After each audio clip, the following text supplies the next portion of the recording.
The first step to writing characters that are attracted to each other is to remember that not every story needs a romance in it.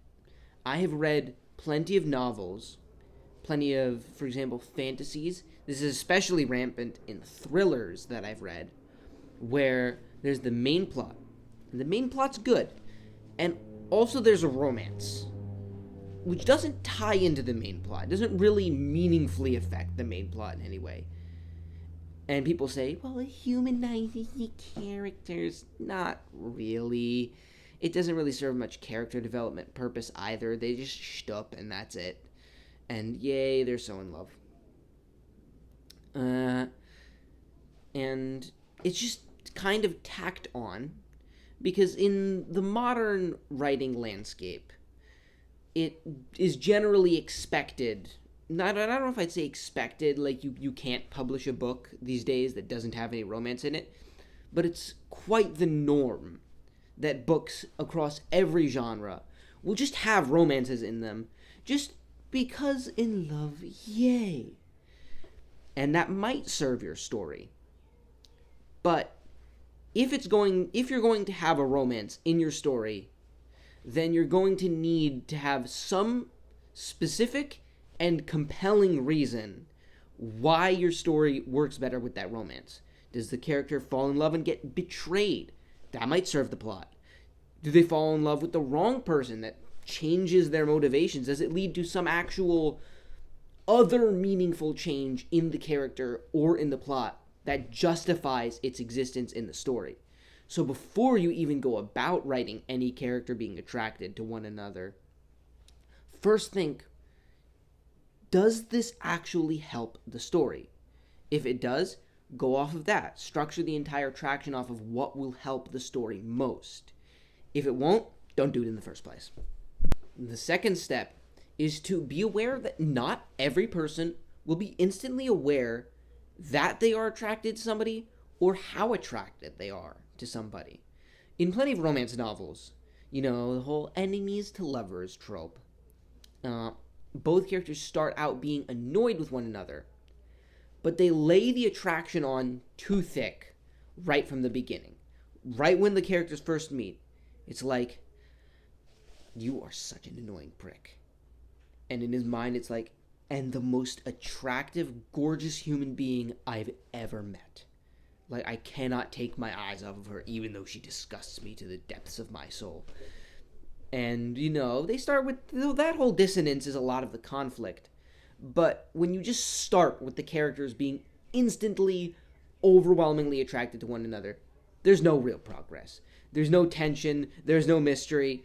Even if, the reader doesn't need to know. In a romance, they're going to know from the beginning, just because they know that they're reading a romance novel, that the characters are eventually going to get together. But in any other genre, your your reader should not be certain from when the characters meet.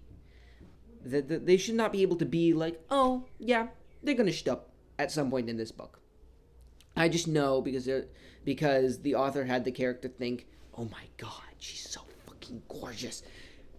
People aren't necessarily like that. When people are annoyed by somebody, they will often even convince themselves that they don't find them attractive. Not everybody is completely self-aware and is able to completely understand and admit all the ways that they're feeling. So even if a character deep down finds another person attractive, they may not express it even in the depths of their own mind right from the beginning. And just in general, it helps not to be so obvious that you lose all the tension, all the mystery, and thus all the payoff. The third step is to try not to make the attraction unrealistically powerful and have the characters idealize each other to an unrealistic degree, especially not right off the bat. In romance novels, there's a lot of, she's the most beautiful person he's ever seen, and vice versa. The only person that's ever made them feel this way. A complete fantasy of an absolutely idealized and unique partner that makes you feel a way that nobody else ever could. And when you're writing romance, that's a very specific market in which you don't need to be realistic. Romance novels are never realistic. They've never been realistic. Uh, but in any other genre, it's generally just better writing practice to write realistic people. Even if you're writing a fantasy novel where the people are riding dragons, if the human beings in that world aren't like actual human beings that exist in our real world, it's gonna fall flat with a lot of people.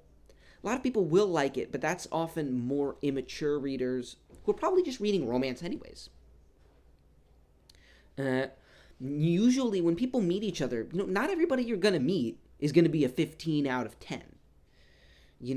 And not everybody you're gonna meet is gonna have a personality that meshes absolutely perfectly with yours. In fact, almost nobody you meet is going to be like that. Probably nobody in your life that you'll ever meet will be either that attractive or mesh that perfectly with you on their own, let alone both together. So when the sex is just absolutely mind-blowingly good and they're inhumanly beautiful and their personalities work amazingly, and even if they're enemies to lovers, they usually end up just working amazingly once they just come to understand each other. Real life is almost never that perfect. I don't know if I'd even say almost never. I'd really just say never. The fourth step is to keep in mind how your character rolls. Not everybody, even when they finally come to the realization, damn, I really have the hots for this person, is going to go about it in the same way. A very shy character and a very brash, 8 on the Enneagram, I'm going to take what I want character, are going to act a very different way. And even the importance that a character places on the other person. Even if, say, a hoodlum fuckboy really, really wants the body of a random girl, he's going to go about it in a more casual, raunchy way than the noble knight who wants his fair lady's hand, and blah, blah, blah, blah, blah. And also, keep in mind how much empathy your character has for the other person. Because, the brash guy who's just going to take what he wants when he wants it might be really into and might even really care for this shy little lady who's just kind of scared and doesn't really know what to do. And she might also be into him, but he might just come on too strong, scare her off, and not know what happened. Be like, well, I thought we were into each other. What just happened here? Especially when people have the hots for each other, life is rife with miscommunication. Human beings are not perfect, and they do not understand each other perfectly. The fifth step is to ask yourself, what hopes and what fears does each character have coming into this relationship? People enter relationships because they want something out of it. Maybe a guy's been adrift his whole life. He has no sense of purpose. He finally finds a sense of purpose and he finds a lady, and now he's going to start a family, and now he's going to have kids, and blah, blah, blah, blah, blah. But his fear is, I don't know, this one I don't like very much because it's pretty stereotypical and overdone, not very unique at this point, but he's been let down in the past, and he's worried, is he going to be let down in the future? Maybe he came into a lot of relationships in the past and the women didn't want what he wanted. Maybe he wanted a family and they were just kind of skanks and he was let down. So that might influence his behavior. Maybe he wants to be very, very sure that she's not that kind of girl. And him checking makes her think huh?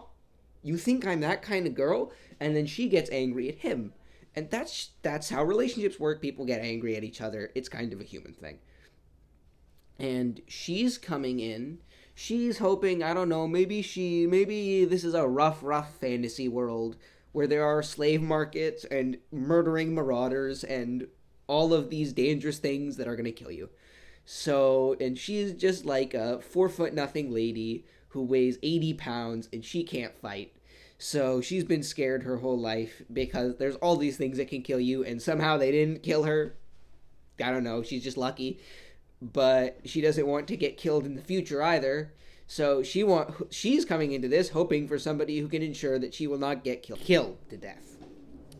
So, and the fear that she might bring into the relationship is maybe in the past, I don't know, not everything needs to come from some past trauma, in romances these days, every character has a past trauma.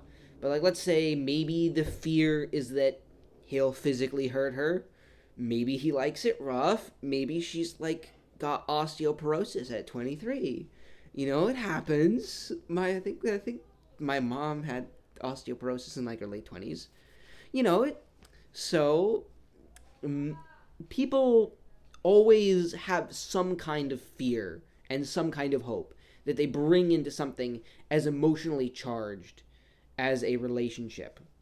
So that fear especially, but also to a large extent their hope, will dictate how they act when they're trying to start the relationship, how they'll act and think when they're processing their initial attraction, and how they'll act and think when the actual relationship begins.